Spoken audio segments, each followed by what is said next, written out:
Flaşanlıyor işte, yavaş yavaş işte, yavaş yavaş işte, kalas.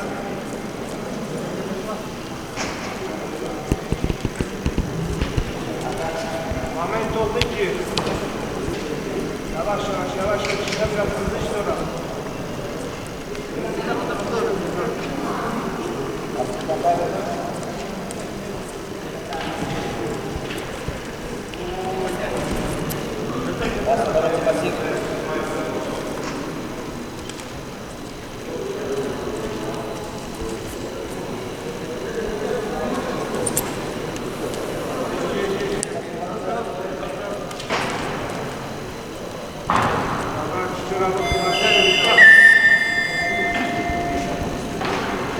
На КВМ своей категории до 65 килограммов поедет в красном трико Владимир Байновский, представитель команды России. Его соперник в синем трико, представитель команды России Даниил Арчиланов. Давай, ничего, ничего, это ничего, ничего это.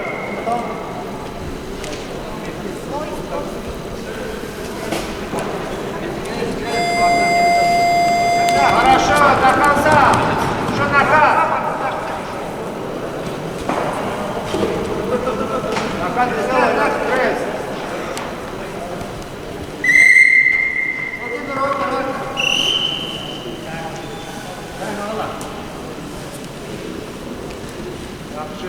Yaxşı. Şuna da.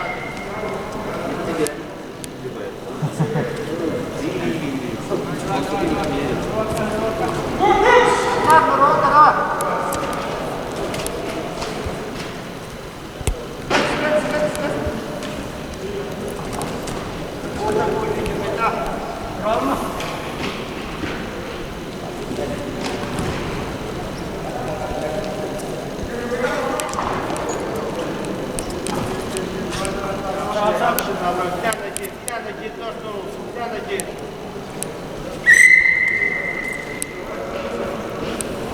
Yaxşı, danışma.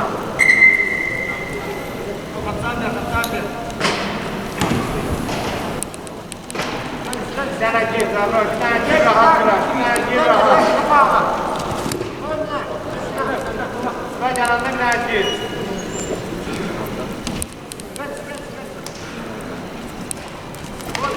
Nerede de var?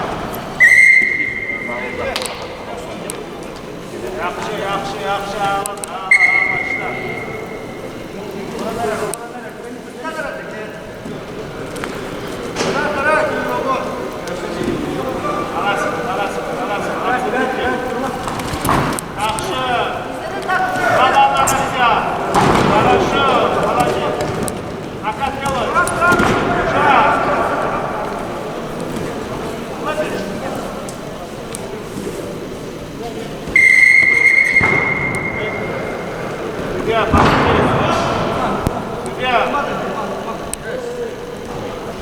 Bırak.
На КВБ победу одержал Даниил Харчалава, Россия.